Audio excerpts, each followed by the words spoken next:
Are you from here? Oh, I was just going to say, you know exactly.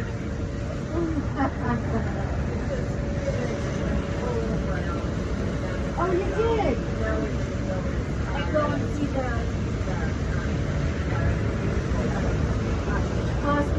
Oh, great, okay. Excellent.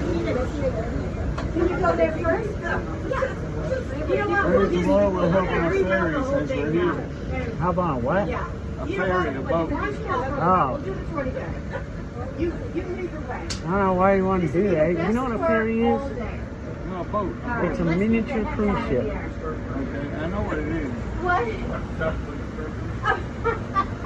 I figured it was either liquor store or cheers. I wouldn't mind going on a party boat if they got one. I don't know. We'll find out. Huh? Yeah. Oh my God, woman! There's gonna be a minute,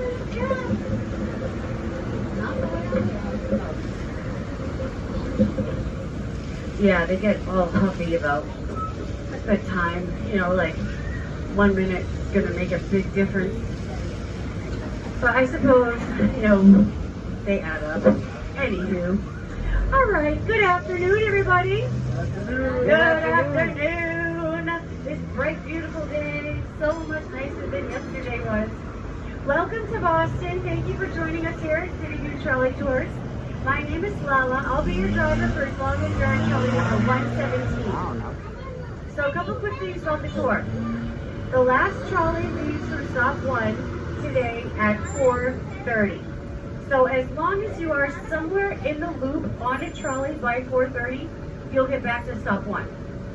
Now, let's say you have dinner plans over by stop 6, or your hotel is closer to stop 8. You can end the tour there. You don't have to go all the way back to 1. Whatever is the most convenient for you guys, that's how you should run the tour. Another thing, regardless of what you were told at the sidewalk, this is a hop-on, hop-off trolley. You are allowed to hop on and hop off as many times as your little heart desires. I want to stay All day today, as well as tomorrow, if you have a 2-day pass. All right, no driver is going to leave you just standing there.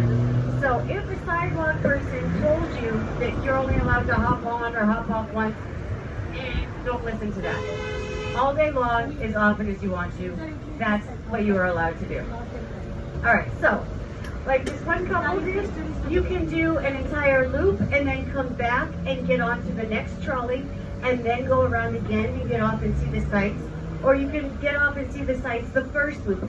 Again, however is most convenient for y'all, however it fits into your schedule, that's what you do. All right, we're here to drive you guys around, maybe telling you something that's true, maybe not. But no, just teasing.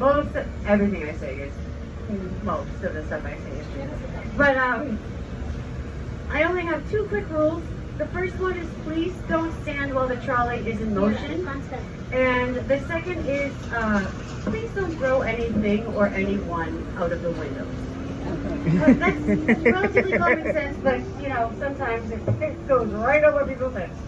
All right, guys, let's get started with some fun. On the right here, we have Christopher Columbus Park. This was named after the Italian navigator who was originally credited with finding America. Even though we know now that he was not the first person to discover America, we're about to enter the Italian North End. He was an Italian navigator, so we threw him a great big bone and named this beautiful park after Christopher Columbus. Now, as we make this corner, if you look into Christopher Columbus Park, you'll see a black wrought iron fence. There she is.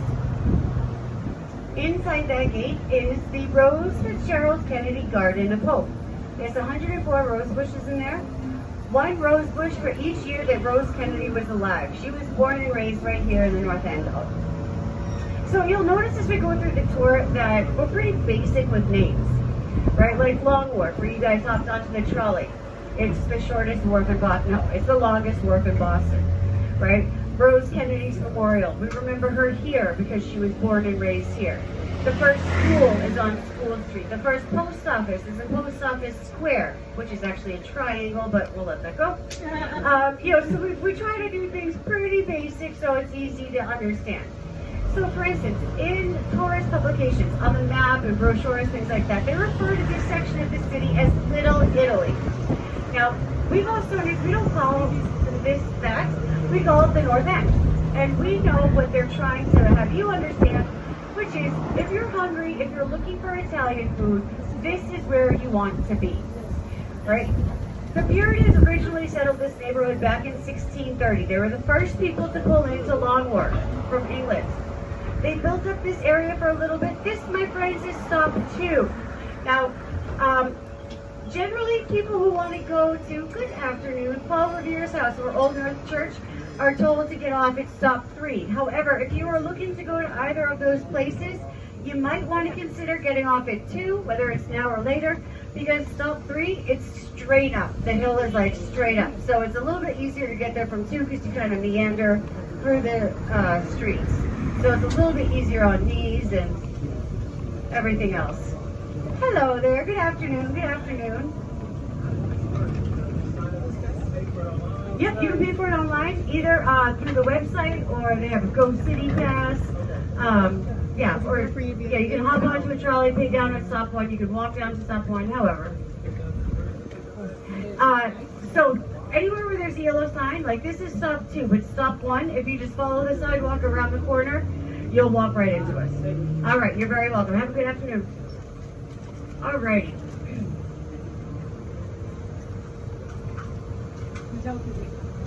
So as I was just mentioning, all of our stops will have this yellow sign. It won't say stop 2, they'll say whatever stop you're actually at. But you'll see it, it'll say City View. It may also have an orange sign there for Old Town Trolley. Don't be concerned. We all share the same trolley spots. It doesn't mean that we all stop at the same ones. It just means that there's only specific stops that you're allowed to stop at, and we all share them. So if you see Old Town Trolley there or their sign, don't worry about it. If we're told you to be there, we'll be there too. All right, so the Puritans, 1630, they started to build here. Then they moved further into Boston, up by Boston Common. They built up that area a little bit, and then they moved further into Massachusetts, up to Salem, where the witch trials occurred. Now, any other group that's beautiful. Oh, wow, mercy. One of the joys of being on the water. That ain't as bad as the Virgin Islands. I was like, oh, I get it. Totally lost my train of thought. So after the Puritans, if anybody sailed over and landed at Long Wharf, they would have followed the same path. They would have come over here, built up this area some, and then either moved further into Boston or into one of the outlying areas. Until the Italians came. Now for 150 years, they had a hold on this neighborhood. 150 years, it was 99% Italian occupancy. It was almost completely full of Italians. Now, that was up until the year 2002. There were some big changes in the city, and that forced the population to drop from 99% Italian occupancy to 35% Italian occupancy. A massive change happened very quickly. It was drastic and it was devastating to the people of the North End. Now, over the last 15 years, they have done a fantastic job of keeping this an authentic Italian neighborhood. One of the ways they do that is right in front of us, Hanover Street. If you take a left onto Hanover Street, it runs the entire width of the North End. Now down Hanover, you'll find over 100 authentic Italian restaurants. They have pastry shops, bakeries, Pizzeria Regina. They have espresso, cheese shops. They have an entire store dedicated not just to cheese, but just mozzarella balls. Right? Bread, anything you can think of, you can find on Hanover Street. Anything you can think of that you would want to eat, I should say. You can find right on Hanover Street. Now, another way that they keep their culture, heritage, authenticity, every weekend over the summer, they have a feast where they celebrate a different saint every weekend. And they shut down all the side streets, so it's only open for pedestrians. They set up music rides and games and bands, and there's more food, and it's a huge party all weekend. And then they have a humongous parade honoring the saint. Now, if you look up to the left, a little history for you. That is the steeple of Old North Church. You might remember the good old, one is by land, two is by sea, referring to the number of lanterns that would be hung from that steeple by the sexton of the church, Robert Newman, and that would signal to Paul Revere how the British were traveling to Lexington. That way he would know to go the opposite way. Real quick, look to the left again. That street right there was only made one way 4 years ago. Prior to that, whichever car was further down the street, they won, and the other car had to reverse out. So the north end is really cramped. It's very narrow. Now this is Cobb's Hill. Up at the top of Cobb's Hill, if you were to take this staircase up, you would get to the Cobb's Hill burial ground. This is the second oldest burial ground in the country. Now what's really cool, 7 years ago, a woman, well this part isn't cool that she fell, but a woman was climbing up those stairs to get to the burial ground, and she fell through the step.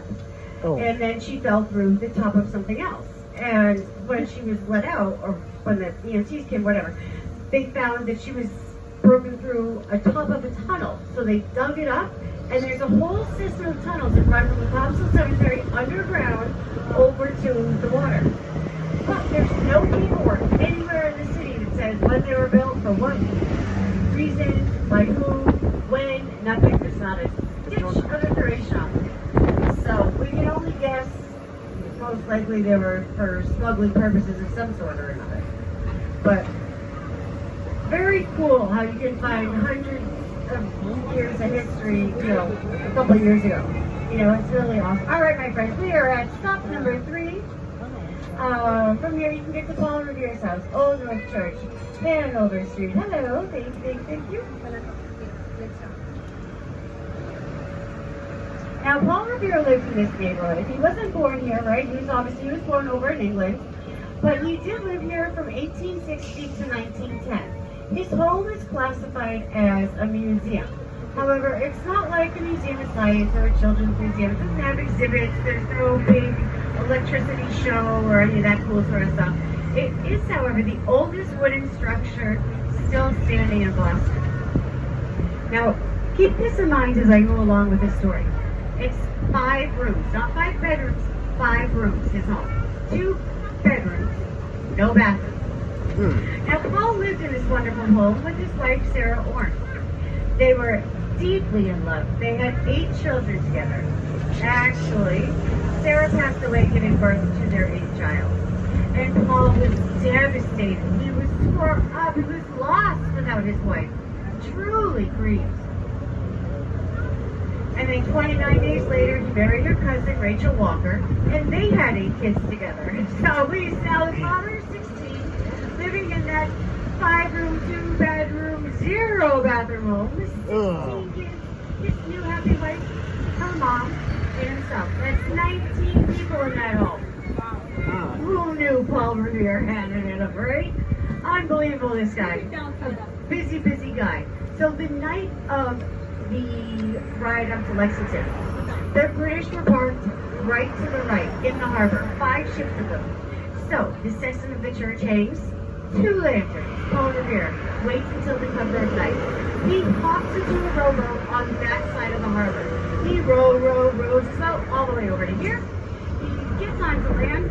He hops on down to where this cluster of trees is. We now call it Paul Revere Park. But back then, it was a grouping of stables. That's where Brown Beauty lived. She was the fastest horse in the land. She was owned by Deacon Larkin. Deacon Larkin and Paul Revere were friends. Now, he always had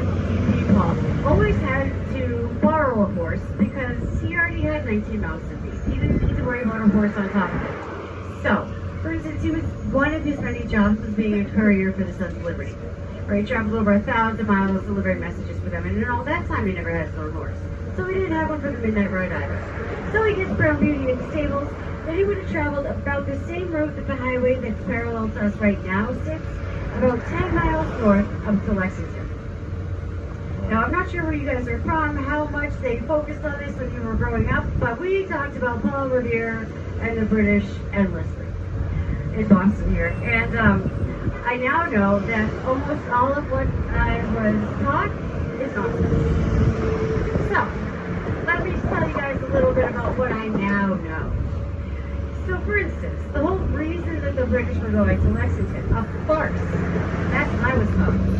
So I was taught that the British were going to Lexington to attack the villages. Paul Revere was going to warn all the villages between here and Lexington. The British were coming to burn down their villages, steal their wives, kidnap their kids, do all these awful, terrible things, which they were planning to do terrible, awful things, but not to all the village people between here and there.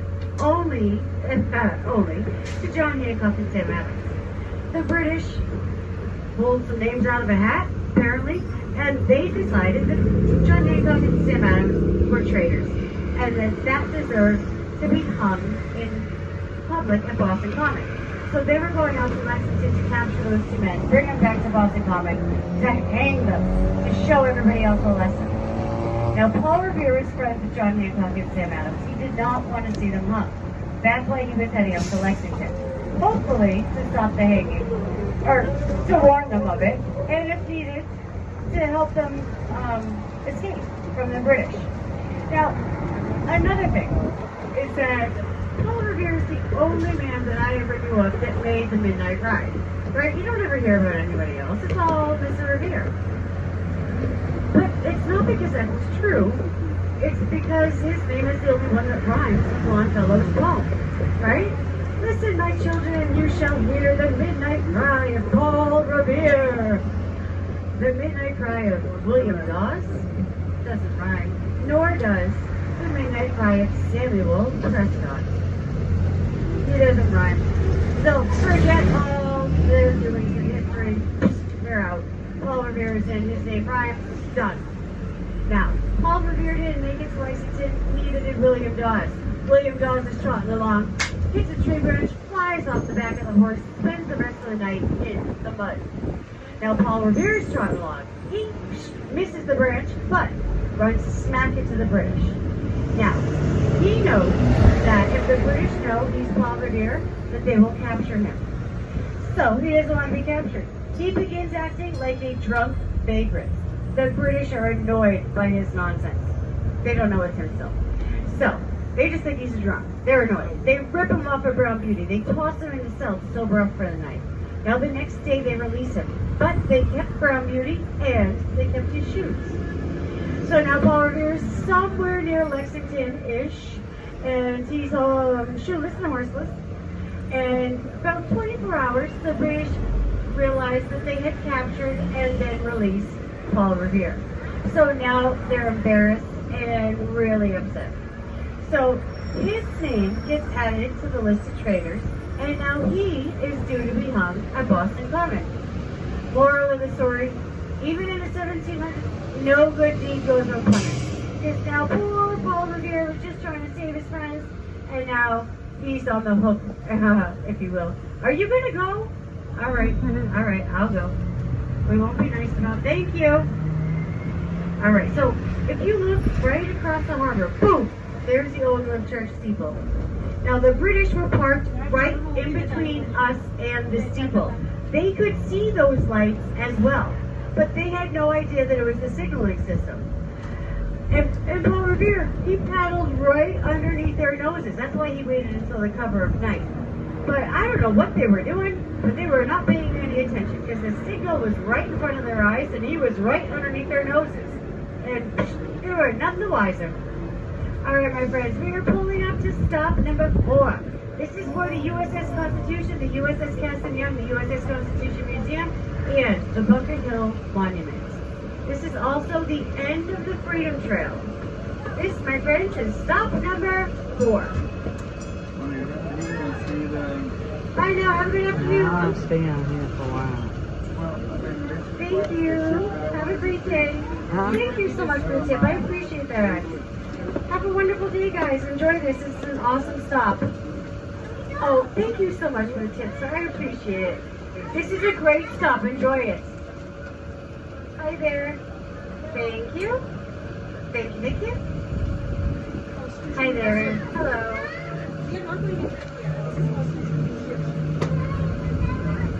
Hi. Thank you. Okay. Hello. How are you? Good.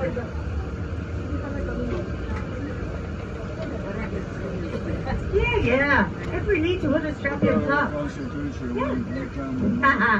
Remember they used to have those carriers, ones like a turtle, and you put it up on top of the car and put all the bags and stuff up there? Yeah. Let's see, how many are you? 3? 3? Well, let's see. We can fit you, just not all together. Alright, hop on. No, alright, so, okay. I don't mean don't, like, don't, but... Alright, guys. Have a great afternoon. Thank you. Alright, we're going to ring the bell one more time so nobody has to run, just in case. What time is it? We're good. We're good. Up we go. Alright, so we are leaving stop 4, heading over to stop 5. Now, for all of you who just got onto the trolley, did anybody go on to the Constitution? Was that amazing? Yeah. Absolutely, right? If I could only go to one stop, if like they said, you can only choose, this is the one I'd go to. Amazing. Right? Now, the USS Constitution is the oldest commissioned warship still afloat. Now, the regulations state that in order to remain a commissioned warship, no way, we're behind him again. Mercy. To remain a commissioned warship, you have to sail 1 nautical mile every year. So every year on the 4th of July, the USS Constitution pulls out of her slip yard at the Charlestown Navy Yard. She sails 0.5 nautical miles out into the harbor. She then performs a 21-gun salute. It's phenomenal. Cool. And then she sails 0.5 nautical miles back here into her home at the Charlestown Navy Yard.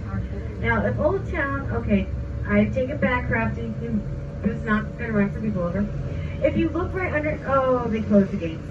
But you can still see more of her than you can usually see. There she is, the USS Constitution, for those that didn't get to see her. Awesome ship. She was in 33 battles. Never took on a cannon, never took any water, and she never lost a battle. Now, it was the sailors and soldiers that she went up against during those battles that gave her the nickname Old Ironside. That came from the fact that they'd never come across a ship like her. They would fire cannon after cannon after cannon. They would just bounce off the side, landing in the water. They'd never seen anything like that. So, out of aggravation and a little bit of awe, they would proclaim, "Huzzah! Her sides be made of iron!" Cute, but no, not true. She's actually made out of 14 inches of Georgian oak and then sheathed in copper that came from Paul Revere's copper mill. It was earlier. Now, up here on the right-hand side in front of us, can you all see it? That is the Bunker Hill Monument. It has 2 windows that we can see facing south toward the city. It also, on the opposite side, has 2 windows facing north. Right now, amazing views out of every single one of those windows. Awesome of the city, awesome of going up to New Hampshire. All the leaves are changing colors, so it's really cool up there right now. However, warning, when that was built, elevators didn't exist. So it's 294 stairs up to those windows and 294 back down. So just know that it's a commitment before you head up to that view. If you're just looking for a great view, go over by Stop 7, the Prudential Tower. They have an observatory deck and an elevator to get to it. So that is the Bunker Hill Monument.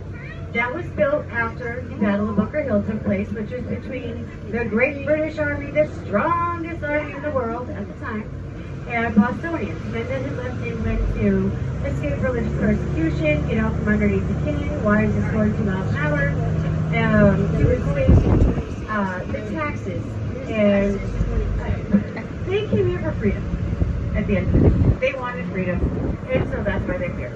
Now the British soldiers, they're here because they allowed them to be. He wanted all families, any individual that had left England for Boston, back in England, whether they were alive or not. He didn't care about that. He just wanted them back in England. So, we fought. Now, the British come, and they're professional soldiers. They've got the fancy uniforms, they issue guns, all the ammunition they need. Our guys had the clothing on their back. If they owned a gun, that's what they used in battle. If they didn't own a gun, they better get their hands on one. Otherwise, they're fighting with sticks and stones, or bad names. Anyway, so before the battle began, we all knew that we were low on ammunition. General Warren was particularly clued into this. So he spoke to the men. He said, don't shoot. Hold your fire until you see the whites of their eyes. Meaning, when the British are about 30 feet in front of you, when you can see into their eyes, that should be close enough that when you shoot, you don't miss and you don't waste any more ammunition. So that's exactly what they did. The first 2 attempts the British made up at the top of the hill, they were forced to retreat. Their third attempt, they did not outfight us, but we ran out of ammo. They didn't. They technically won that battle. However, even British generals were heard saying, if we continue to win battles in this fashion, we're never even going to make it to the war. Right? It was the bloodiest British battle during the American Revolution. More British soldiers were lost that day than we had men fighting that day. 4 times as many British soldiers were lost than we had men fighting. So, we're pretty BAD-ASS. But, they technically won. We've always considered that a morale victory for us. Because in the beginning, there was no expectation of us doing any well at all. I'm barely like off the ground, if you will, right? So that's why we built the Bunker Hill Monument. Similarly, in front of us, we have the Leonard P. Jacob Bunker Hill Memorial Cable Stayed Bridge. It is the widest cable stayed bridge in the country. It has 2 structures very similar to the Bunker Hill Monument. That is intentional, obviously, again, to celebrate the morale victory that the Battle of Bunker Hill was. Now, the cables coming down that steep angle, they're meant to look like a sail of a ship. That's to celebrate the importance of sailing, being a harbor city, imports, exports, the tall ships, all the cool stuff of being on the water. Now, if you look at this beautiful green water to your right, over the top of it are 5 archways. Those are called the Gridley Locks. When open, each lock allows for 10 million gallons of water every minute to pass from the Charles River on the right over to the harbor on the left. That prevents the city from flooding. The old joke used to be, if someone in Charlestown spits, Boston's gonna flood. Thank God it wasn't funny. But it was sort of true.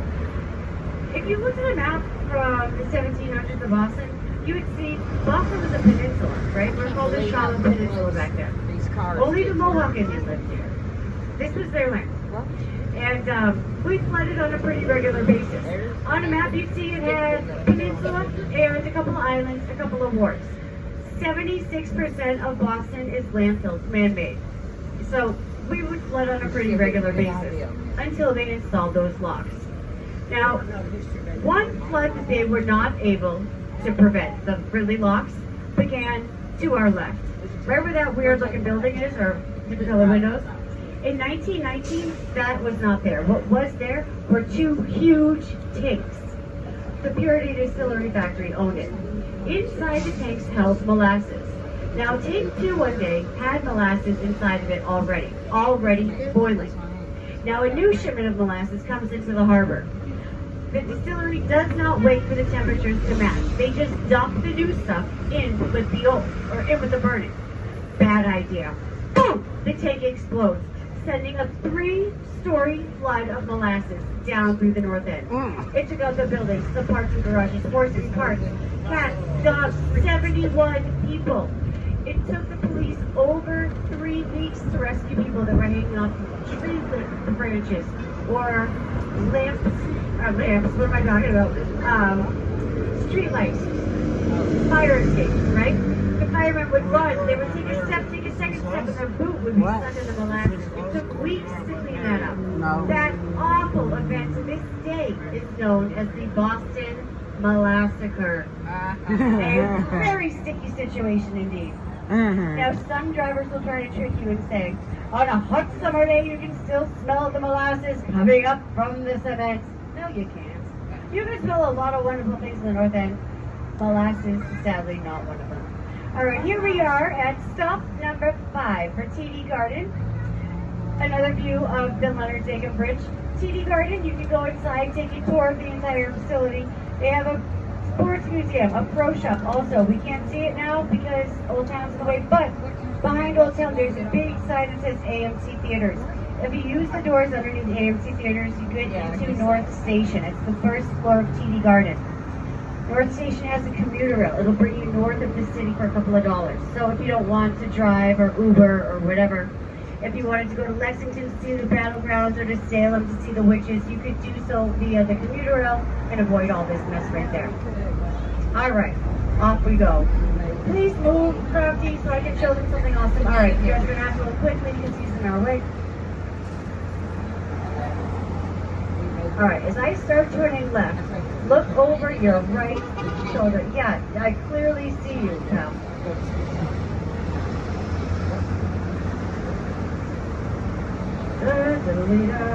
Take your time, sweetheart. Alrighty. So, oh, it's poor light. But TD Garden, home to the 6-time Stanley Cup championship winners, the Boston Bruins, and the 18-time NBA championship winners, the Boston Celtics. Now, it's amazing that both of those two teams are there, not the only two who get to enjoy the facilities at TD Garden. Positive. All kinds of events come through there. We have Disney on Ice, concerts, MMA fights, the circus, local high schools, their basketball teams. When they get to the championship rounds, those kids, they get to come in and play those games on the Celtics court. It's an amazing honor. The kids look forward to it their entire high school career. We talk about it their entire college career. It's a big deal. So, okay. Let me introduce you to the state song that is called The Horn. You will hear it all through this tour. Sometimes it'll be directed at us, most of the time not. Maybe the reverse there. Anyway, this story goes back some time. So, everybody around here knows that in between Halloween and Christmas comes Disney on Ice. Every November, Disney on Ice is here. So, it started cold, sweaters coming out, Halloween just passed. It's time for Disney on Ice in Boston. Every seat is bought. Every seat is packed. The whole place, wall to wall, kids everywhere. Now here come Mickey and Minnie. They're all over the ice. They're in love. All the kids are so psyched. They're spinning those flashlights that have Mickey and Minnie's heads up top. They just finished up a bag of cotton candy as their snow cone melts down the arm. You know, everyone's having a great time. The parents know the kids never go to sleep. The kid hopes they grow up so they don't go to school. Everyone's having fun. Alright, hold on. We're going to pause that story real quick. Because on the break, right in front of us is Hanover Street. This is where Hanover Street and the North End technically ends. Right down this imaginary line. To the right, past the little guard booth, is Hey Market. That's how they say it when you take the subway or the bus. Hey Market is the stop, and that's how they'll say it. Hey Market. Hey Market. Excuse me, is one of the oldest, one of the most visited, one of the most famous outdoor markets. Good, you can block over you too. Anybody else? Just Okay. all right. Thank you. So there it is. It starts being set up every Thursday. By Friday, it's open. Now, it's only allowed to be here. It has to be packed away and gone like it was never here by church on Sunday. So about 2, 3 o'clock Sunday morning, they are all packed up and out of here. But they sell produce, fish, and meat. Okay. So Mickey and Minnie are here. Now, normally the way that it's set up is Disney on Ice is here, and then the Celtics and the Bruins play, and then somewhere in the spring or the summer, the circus will come. But for whatever reason, this particular year, right after Disney on Ice comes the circus. So off skate Mickey and Minnie, in comes the circus. We've got dancing bears, acrobats eating fire, lions and tigers, and the whole kit and caboodle. So before the circus pulls out of Boston, the manager goes around making sure all animals are accounted for. All animals are accounted for, and off goes the circus. So it's 1980. We're in Boston Garden, not TD Garden. We're inside Boston Garden, as it should be. Now, it's 1980, so that means the Celtics, it's the dream team. Kevin McHale, Robert Parrish, Larry Bird, the best of the best, unbeatable Boston Celtics, the 1980 dream team. Here they are. Now, pre- and post-game interviews, a couple games into the season, Larry Bird starts complaining about the lack of bananas he can get at Boston Garden. You know, I think like bananas for the potassium. It staves off muscle cramps, helps regenerate muscles. Bird is going for some bananas. He makes enough noise about it that sportscasters start to mock him just a little bit. Then, in the paper, There's Sunday comics. There is an actual comic of a banana bouncing down the Celtics court with the bird jersey on, with the hair, the whole thing. So the banana is becoming an issue. Now, big front news story in the Boston Globe, the local newspaper. There's a thief in the garden, a nighttime bandit, stealing all the hot dogs, eating all the cotton candy, leaving the machines empty in the morning. There's a thief in the garden. So, Boston PD, they don't think it's that big of a deal. He's stealing hot dogs and cotton candy. Not, they're doing worse right here. So he goes unscathed, this criminal. Time passes again. So now, TD Bank comes. They buy Boston Garden. They change the name. And they start doing renovations. One of the first is to rip up the Celtics old parquet floor. Down underneath where the floor had been, they find bones. Curious, they pack them up, they send them off to an anthropologist. The report comes back and tells us those bones not only belong to a monkey, but a monkey that lived 3 times longer than an average monkey's lifespan. So more research is done. Sure as a fiddle, that monkey had escaped from circus captivity. Spent the next 16 years inside Boston Garden, undetected, eating all of Larry Bird's bananas, stealing all the hot dogs, eating the cotton candy, leaving the machines empty in the morning, swinging from rafter to rafter, jumping from seat to seat. No wonder why he lived 3 times longer than an average monkey, right?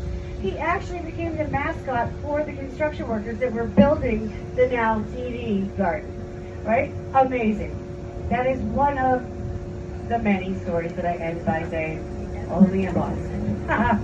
All right, on our left we have Quincy Market and Faneuil Hall. This is the place of stop 6. The actual stop is around the corner. Faneuil Hall has a gold dome. That building was donated to Boston to be used as a meeting house for anything other than a religious purpose. For instance, the Sons of Liberty used to use the 2nd floor to devise their plans on how they were going to force the British out of Boston. Right across from it, Quincy Market with the pillars. You walk in through the door, there's kitchen, 332 of them. Pick the food that you want. On the very back end, they have a big open eating space. Quincy Market is flanked by 2 brick buildings, the North and South Marketplace buildings. Inside those, you will find more restaurants, more bars, merchandise, anything you could want to bring home to a family or loved one that they will slap the word Boston, a Celtic, or a lobster onto. You can find right there.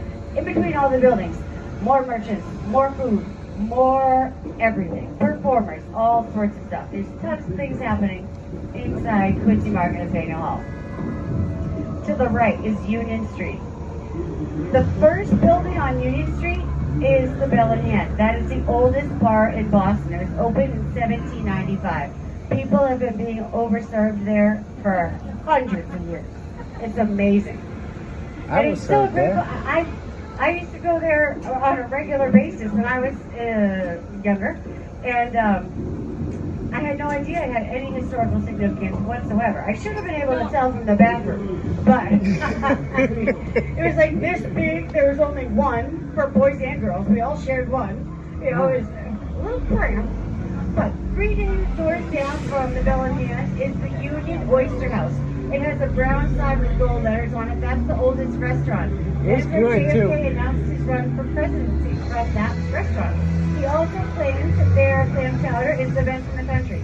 Now those 6 glass towers there is Boston's Holocaust Memorial. I have so many choice words for you, sir. I'll find you later. 6 glass towers, each with 1,000,000 numbers etched into the glass. One number representing one person.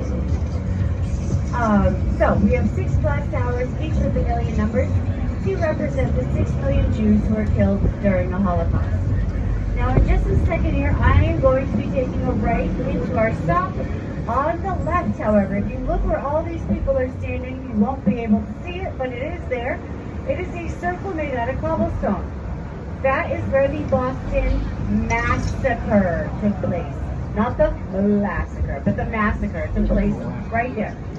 From that balcony right there is where the Declaration of Independence was read for the very first time on July 18th, 1777. And every single year since then, on the 4th of July, they decorate the balcony. They get all dressed up and they read the Declaration of Independence from that very same balcony. This is stop number 6 for Quincy Market, Faneuil Hall Government Center. Stop number 6. Bye-bye, guys. Have a great day.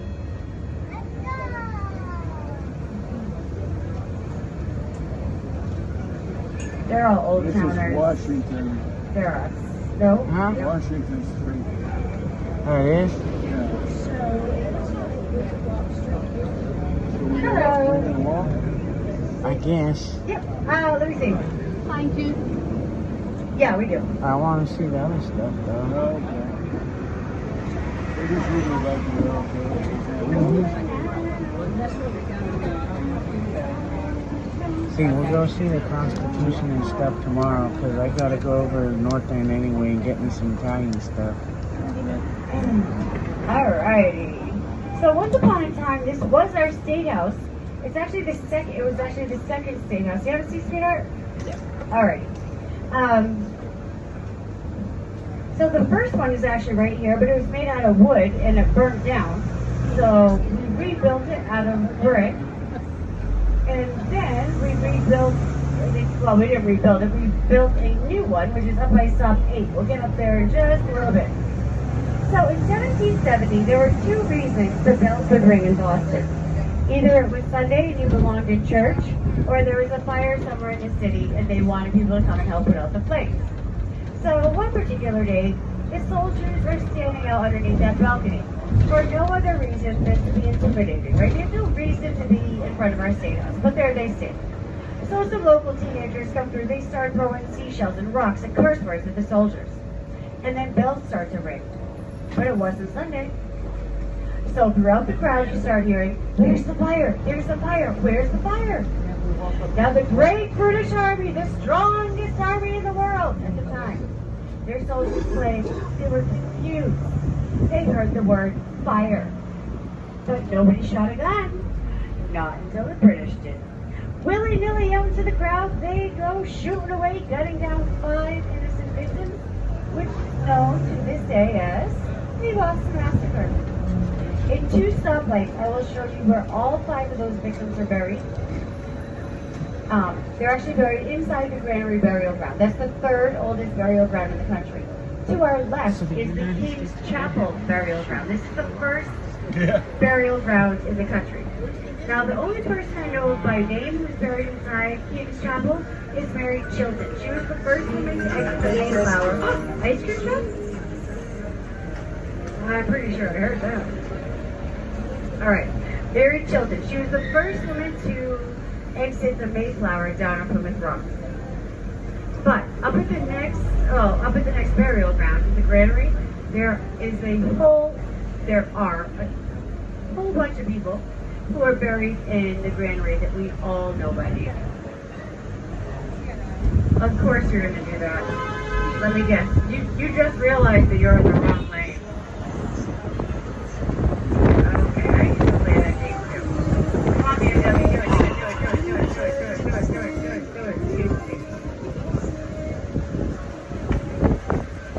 Alright.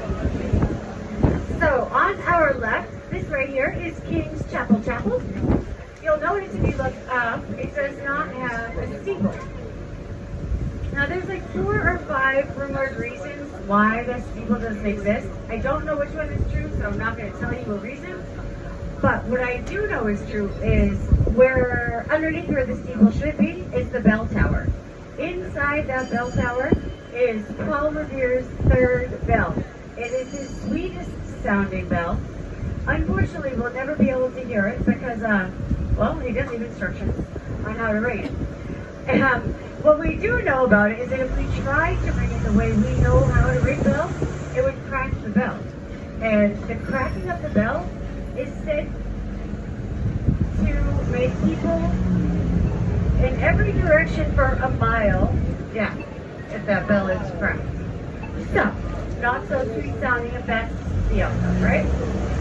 But I think it's been opened twice, the bell tower. I don't know when the first time was. The second time was when National Geographic got up there to take a picture of it. Alright, we are almost to the Granary. Suffolk University here on our right, one of the 35 colleges and universities in Boston. Alright, here we go. This is awesome. Okay, to the right we have the Granary Burial Ground. Now, right where those folks are all standing, you will see a rock with a green plaque. That, my friends, is where Sam Adams is buried. Now, we are all sitting at the only place in the entire universe where you can come over to the Beans Hotel on the left, order a nice, cold, frothy Sam Adams beer, look out the window and enjoy it while looking at a nice, cold Sam Adams. Oh, God. Yes! That is one of the worst, best old trolley jokes ever. And it's only great because it's so true. All right. You're welcome, honey. You're welcome, honey. You're welcome. Okay. Right smack in the middle there, that big tall stone says Franklin. It's not Ben, but both of his parents and his brother James. Now, up against the side of the church, that second tallest stone is John Hancock. In the back far left-hand corner is Paul Revere. Then up front here, the next frog with the green flag is James Otis. James Otis is the guy who said, "Taxation without representation is tyranny, tyranny, tyranny." That's James Otis. That is James Otis. Then, William Dawes, Samuel Prescott, and the 5 victims of the Boston Massacre are all buried inside the Granary Burial Ground. Now, much brighter note, suddenly, the Boston Common opened in 1634. Now, prior to it being Boston Common, the Puritans owned it. They bought it from Reverend Blackstone for 17 cents, but they used it as a place of punishment, either by guillotine or hanging tree. In 1634, we civilized Bostonians, turned it into Boston Common, to be used by common folk to do common things on common land. Now, this sculpture right here is our newest addition to Boston Common. It's titled The Embrace. Now, that was sculpted following a photograph that was taken of Martin Luther King hugging his wife Coretta after he won the Nobel Peace Prize. Now, if you look to the right, you can see over there. From 1837 to 1907, that was the only place in Boston that you were allowed to smoke outside. It was inside that gazebo. Ironically, today, one of the only places in Boston that you are not allowed to smoke inside or outside is inside that gazebo. So, how times change. Now, this is the uncommon corner of the Boston Common. This is our beer, well, one of the beer gardens, but this is the Boston Common Beer Garden. The performers are getting ready to go. The drinkers are ready going. Now, we're about to hit some traffic, and we will be in the middle of a couple of things. Emerson College, and I don't want to ruin all the fun, so I'll wait till we get there. Oh, I almost forgot. These little Monopoly-like looking houses, those, if you have not yet had the pleasure, are subway stations. The subway, the T, and the MBTA, the Massachusetts Bay Transit Authority. Those are 3 words for the same thing. The underground transportation system, most commonly referred to as the subway or the T. You can get anywhere in the city for a couple of dollars via the subway. It has 4 lines, orange, red, green, and blue. You go down inside, down to the platform, and they have signs, but they also have a whole bunch of employees with red t-shirts like this that have white tees. They can tell you how to get anywhere in the city. Sorry. I just love our state song. Come on, go! Sorry, I don't mean to yell at your ears. I'm so sorry. I forgot that I was on a microphone. And I almost forgot to, ta-da! We're in the theater district. And ta-da! We're almost out of it. So it's pretty sad, our theater district. It has been years old and candles to New York theaters, right? It is glitzy and glamorous and bright and shiny. However, as awesome as New York theater district is, it's the only thing that I like over Boston is is the theater district. Alrighty, you're very welcome. Have a good afternoon.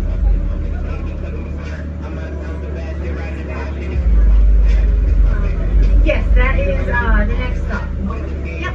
I didn't forget about you. Turn it up.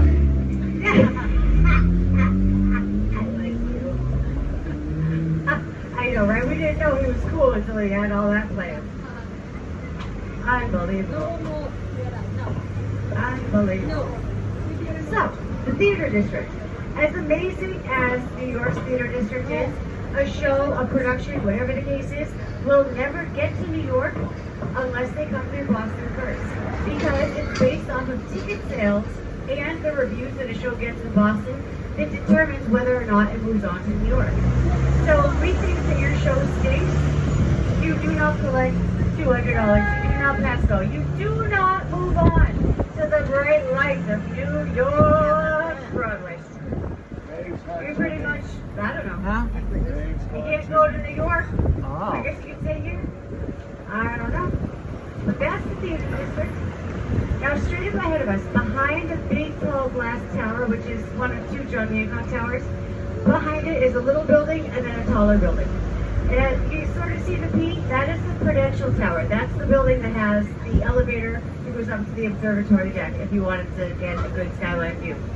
The Prudential Tower also has a mall on the first and second floor, a food court, and has a bunch of shops, restaurants, blah, blah, blah, blah, blah. It also has that walkway that goes up over the highway or up over the street and drops you directly into the Copley Mall. So if you didn't spend I every wanna see time this you whole had thing. in I'll Prudential, get it don't over worry. to We'll get you right over to Copley. What in heaven's name is happening up here? There's never traffic here. This is so weird.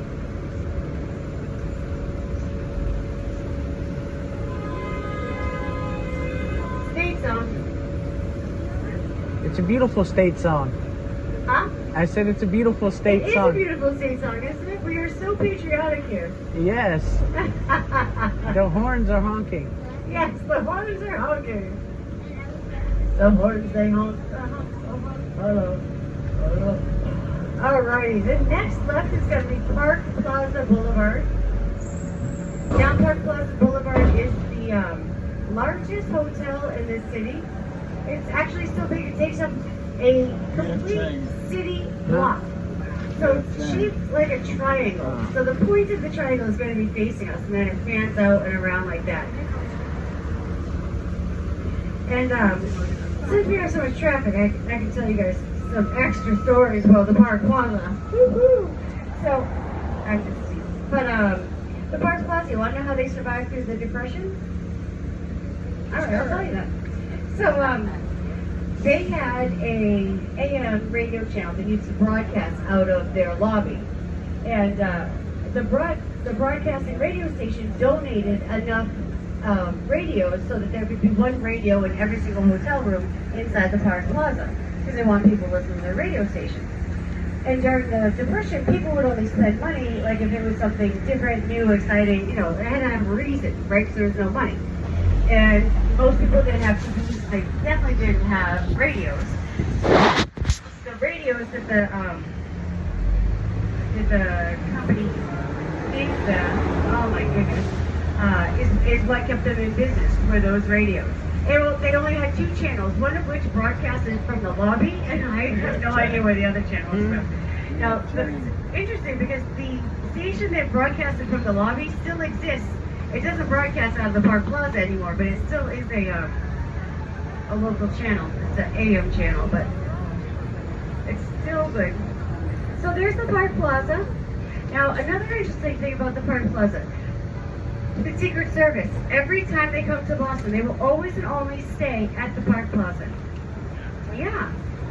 Yeah. I know, right? I know. I think about that sometimes. So maybe I shouldn't be telling every single tour that that's where they're going to be. But, yeah, the reason why they stay there is because even though it takes up an entire city block, it only has 4 lobby doors.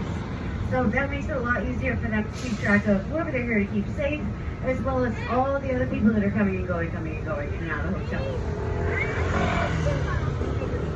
And the hotel is owned by the Saunders family. They also own, oh, are you going to ignore me now because I didn't take over your job? They also own the only castle in Boston. Yeah.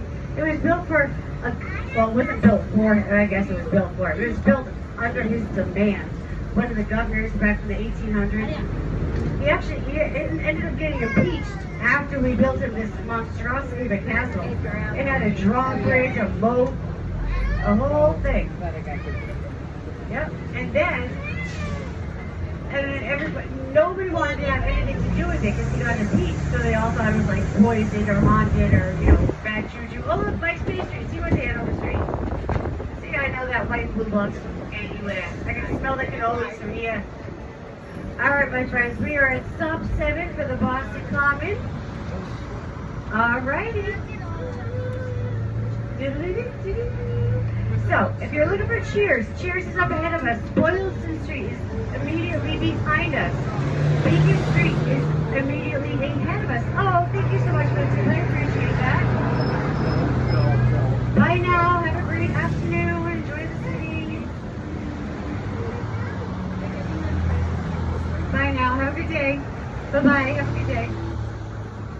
Bye now. Oh, thank you so much for the tip. I appreciate that. Have a good day. Hello. Hi there. How are you? All right. Good. Thank you. Good. Thanks. All righty. So off we go. So this is the second side of Boston Common. This has these. Oops. Sorry. I forgot to put you in park. Being so safe. All right. So this. These are the sports centers or fields or whatnot. Our next newest addition to Boston Common, pickleball. Pickleball comes to Boston. It's going to be right in here somewhere. My dad is so psyched. Cannot wait for pickleball to get here. That'll be good. It'll be good to see a whole lot more people out there bouncing around. I think that's the technical term for pickleball, bouncing around. Now over to the left is Boston's Botanical Garden. That is the first botanical garden in the country. We celebrate every single state in the United States. We have every single state tree. Even Hawaii, in the summer, we import a palm tree. In the winter, we send it someplace warm. But every summer, she's here with us. Now, during the summer, you can either make your way through the park by going through the walkways, through all the different paths, over the suspension bridges, or during the summer for $4, you can hop on an iconic swan boat and be paddled all through the garden. However, during the winter, or right now, after Labor Day, the swans, they're in hibernation, so no swan boats until next summer. Alright, to the left is Cheers. You can see it has a yellow awning that comes out toward the street, obviously. If you get to the next street, you've gone too far. You've passed Cheers. Right past Cheers begins Back Bay. Back Bay is the only section of Boston that makes any sense whatsoever in terms of the streets. It's a big grid. It's alphabetical. Starting right after Cheers, it's Arlington, Berkeley, Clarendon, Dartmouth, Exeter, Fairfield, Gloucester, I think I skipped one. Hereford. Yeah, and then you get to Mass Ave, and then it goes back to making no sense whatsoever. Now, on the left, this is Beacon Hill, otherwise known as Boston proper. This is the wealthiest section of Boston. Now, all of this ironwork is called Boston Black Lace, and it's all created from melted down cannon and cannonballs. Every single one of these buildings is federally protected. And what that means is that you're not allowed to make changes to the exteriors of the building unless it's been approved by the Historical Society. All changes have to be time period specific. So I couldn't buy door number 36 and just slap in a bay window or something. This bay window is it has to be time period specific. So you see these lanterns that they're all on even though it's a bright, beautiful day? Well, that's because the big brains of Boston got together and they decided that it was cheaper just to let the lanterns burn than it was to turn them on and turn them off, turn them on and turn them off. So those lanterns have been burning since 1801. All right, my friends, we are at top of the Common, stop number 8. This is also the beginning of the Freedom Trail. That is our current state house where we have our first ever female governor, Miss Maureen Lee. Bye now. Have a good afternoon. Enjoy your day. I will be lost.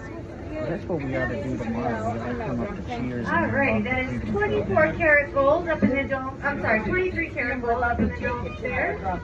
Now, the only time that the two front doors are ever used is when a governor is leaving the state house on their last day of governorship. The last day, they are allowed to exit through those doors. Otherwise, everybody is redirected around the corner to the general hooker entrance. Because of all the generals that they had to choose from for the door, that's the one they picked. That's the best one. That apparently. Hooker. That's funny. All right, over to the right is the Robert Gould Shaw Memorial. If anybody ever saw the movie Glory with Denzel Washington and Morgan Freeman, that is what it was about. The 54th Regiment, the first all-black regiment. They were led by Colonel Shaw. Now, the reason that the memorial is right across from the State House is because Colonel Shaw went to Congress and he asked them to pass a bill that would guarantee that all soldiers be paid fairly.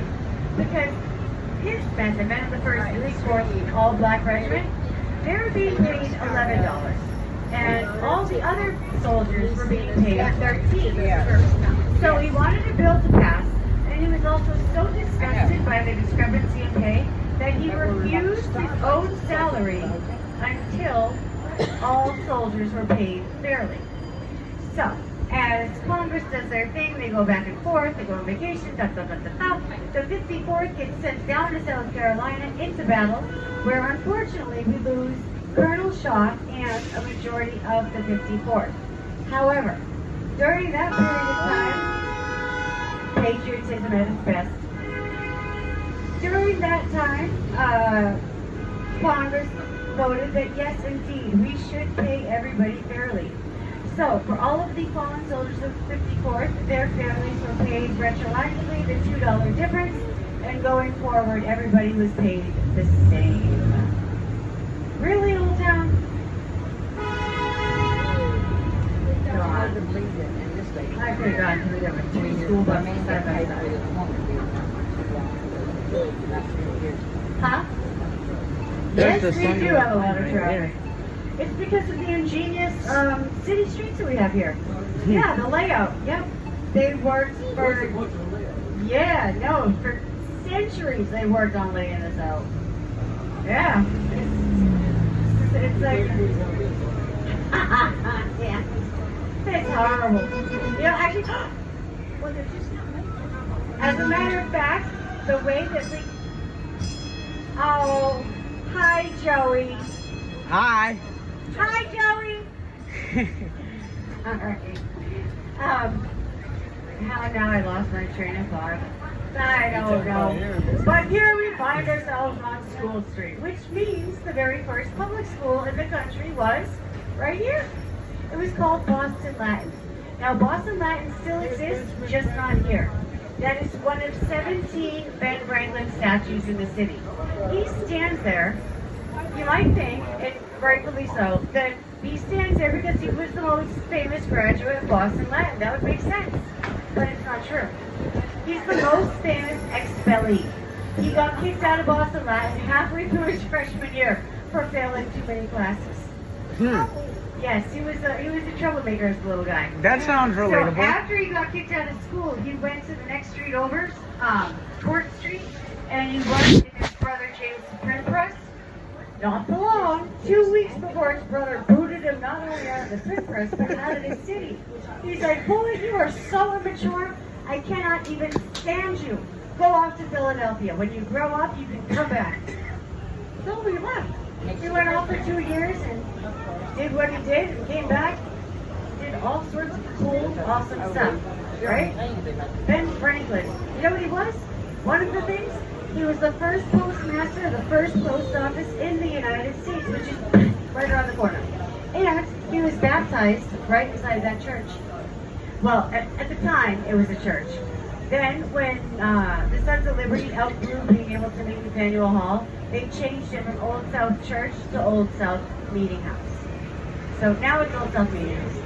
the most famous, oh look at that little baby, the hat on. He's gonna get a little burn on his cabeza. So cute. Alright. See, nobody pays attention. Ah, thank you. Everybody done? Thanks. Bell is so delayed.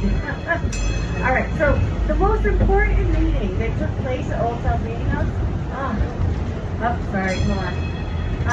Took place after the King of England sent us 3 ships of tea that we didn't want, we didn't ask for, and we didn't need. Alright, not only does he send us these 3 ships of tea, but then he wants us to pay for it. And he wants us to pay taxes. Right? Oh, hell. Taxes being one of the main reasons that all these people left England in the first place. Right? He clearly forgot about our good friend James Otis over here in the corner. Taxation without representation is tyranny, tyranny, tyranny. So there was not a chance the king was going to get any son of liberty to pay even a half cent of tax on that tea. Now here's the post office. This is where Ben Franklin was the first postmaster of the first post office. I sure would. For $10 billion. No, just kidding. Thank you so much. You're so welcome. Have a great afternoon, ladies. Careful! Whew. That would have been a bad afternoon. Yeah, we all would have been sitting here filling out paperwork for a long time. Let's see, where was I? Not gonna pay taxes, James Otis. Okay, so Sam Adams ends up holding a meeting at the Old South Meeting House where about 5,000 Sons of Liberty show up. Sam Adams gets up in front of those men and he says, "There's no more a meeting can do to save this country." Well, then why did you call the meeting? That'd be my first question. Nobody asked that. Well, they did it. I don't know. In any event, they held a meeting to say, no more meetings. Pretty much his point was, the king isn't listening to us, so why are we wasting our time speaking? We have to do something to really shake them up, to really show them that we're serious. You know, leaving the country and fighting them off for a couple of years, that wasn't enough. Let's do something else. So, that's what they decided to do. They waited until the cover of night. In the meantime, they loosely dressed up like Mohawk Indians. They put black paint under their eyes, they stick feathers in their tricorn hats, and they walked that exact route. We took a right, they would have kept going straight a couple hundred yards to Griffin's Wharf, where they broke into the shipyard onto the 3 ships, where they were so sadly to find out that there were 1,700 trunks of tea inside those ships. In present day dollars, it was $1.5 million worth of tea. They were hurling that stuff into the harbor all night long. Dump the tea into the sea, huzzah! Huzzah! Dump the tea into the sea, huzzah! Huzzah! All night long, $1.5 million worth of tea times. Huzzah! Huzzah! Huzzah! Until, whoa!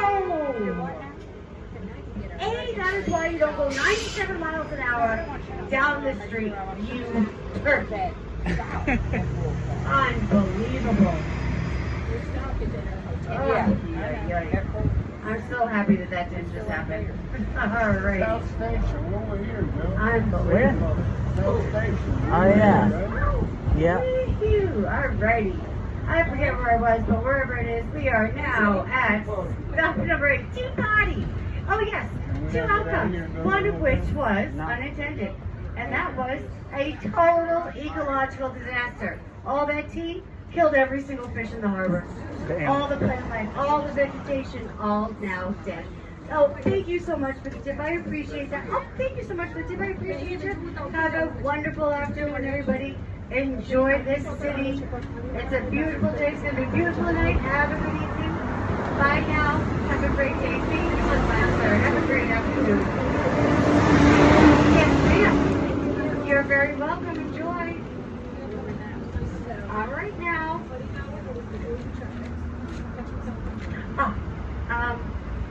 If you go down to this first corner, take a right. Just keep walking straight. You'll walk right into it.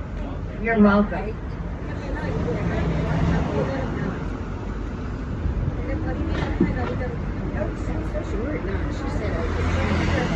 Yes, yes. Just please be careful. You see how people drive around here. Alrighty. Oopsie.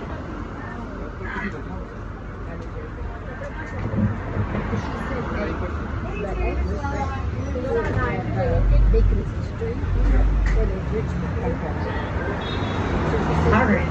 So, back to the tea party. I'll wrap this up quick. The intended outcome was to upset the king. That he did awesome. He was really ticked off. Imagine if you were alive today, he would be so furious his head would burst. Because not only did he not make any money off of that tea, he didn't make any money off of the taxes. But better yet, we Bostonians, we make money hand over fist off of the king and his nonsense with that tea. Because you can go right over there to the Boston Tea Party Museum, which costs money. That's money hand over fist for us, because the king and his nonsense. We've got a whole museum dedicated to it, right? You can try the 5 original types of tea that he sent over in Eleanor's tea room, or you can go to a recreation of that meeting at Old South Meeting House, but they have actors, they get all dressed up, they have accents, they do the whole there's no more or meeting anew, and people get angry, you stomp out, you get onto one of the 2 recreated ships, and huzzah! You too can dump tea into the sea. We've smartened up a little bit. I have a question about that. Yeah, what is it? How drunk were they when they were doing all this? My guess? Yeah. Pretty. Pretty drunk. What, was it drunk tea? It Yeah. wasn't from tea. No. It wasn't from the tea. It was from whatever they brought with them. Yeah. Yeah. They had to stay warm somehow. They were out there all night hurling that into the harbor. Yeah. Alright, so you have lots of work company signs. It's got like 6 brick buildings behind it. So say I'm walking down this bridge, the year 2002. I walk across the bridge, I walk past Boston Wharf Company sign, I walk past building 1, 2, 3, 4, 5, 6. Now I'm swimming. Because in the year 2002, nothing existed behind that 6th building. It was all water. It was a port. It was a port of the sea, now called Seaport. So, that's what was there, all water. Until 1994, we elected a mayor. His name is Thomas Menino. He had an ingenious idea to bring more business into the city, aka wanted his name on the building. He wanted to build a convention center. Again, to bring more people into the city. But we didn't have any land, so we had to create it like we always do, with landfill. Alright, pause real quick. Right across the way there is the Boston Tea Party Museum. It's the maroon building in the middle. The one yellow ship on this side, it also has another ship on the opposite side of the tea party. Sadly, it doesn't look like anybody is tossing tea over. But to the right of the Tea Party Museum is a hood milk bottle that has the best ice cream in the city. And to the right of that is the Boston Children's Museum. Alright, so that's that. Now, back to Menino. So, originally, he was going to build 5 buildings. It was going to be a convention center, 2 hotels, and 2 restaurants. It was going to be a blip off of the highway. When all is said and done, it was over 500 buildings. It was now a district with its own zip code. It's pretty much an entire city all into itself. It is one of now the wealthiest areas of Boston. You too can live in the seaport. For $5,700 a month, you can live in a studio. Did you hear that? A studio. Wow. Yeah, for $5,700. Or you could buy it for $7 million. No, your choice. Your choice. You pick. I'm like, why in the world am I going to spend $7 million on something that I don't even know is going to sink yet? It's only been there for like 10 years. We don't know that that's not going under. That could sink at any second. I'm guessing that it's not going to sink, but that's just my excuse for, not wanting to spend $7 million for not having a bedroom. Alright, so the highway that he ripped down to use as landfill used to run parallel to us right now. It was above the trees, but the trees weren't here because the highway was there. It was 10 lanes, 5 north, 5 south. When it was built to carry 75,000 cars a day. When it was ripped down, it was carrying over 330,000 cars a day. So it was a lot of traffic. And it was really, really ugly. And it separated the city from the harbor and the city from the north end. So that's why it was ripped down and tossed into the harbor. Yeah, to that's why I create wanted to get back and get an Uber. the Because I seaport can't have district. it. All of its glory. There it is. Oh, wow. That's it. Now that cool bridge right here, the one that has the 2 entryways you can drive cars into. So that bridge is really cool. Instead of being a drawbridge that opens up and down for ships to come through, it's don't do it. It pivots. So a big ship comes and it turns like this, the ship goes through and then it turns back, attaches back to the street, and cars go through. However, that happens to be the scene of the most deadliest trolley accident in history. Whoa. Until today. So the most deadliest trolley accident.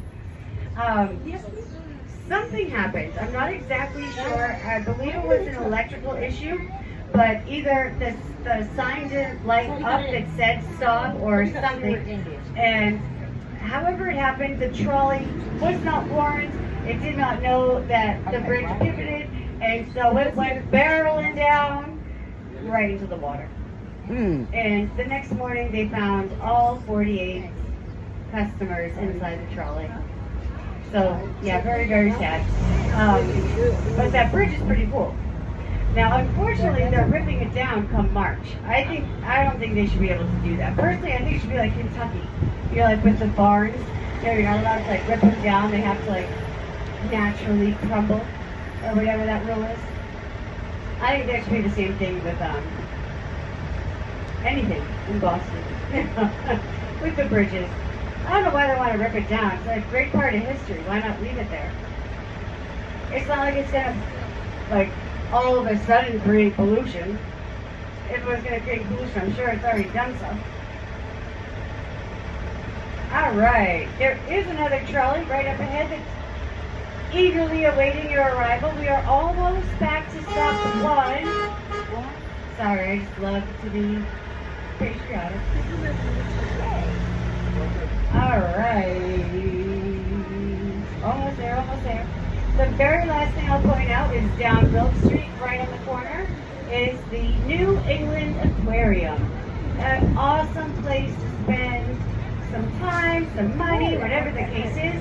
However, if you don't have either, you can still enjoy the New England Aquarium. They have a big, huge tank, and a big portion of that big tank is outside, meaning you don't have to dedicate a whole lot of time or money to go and see what they offer at the New England Aquarium. If you do go there, do me a favor, look for my favorite resident, Myrtle the Turtle. She is 94 years old, really, really big, really, really slow. All right, my friends, we are back to the beginning at stop 1. If you would like to keep on trolleying, just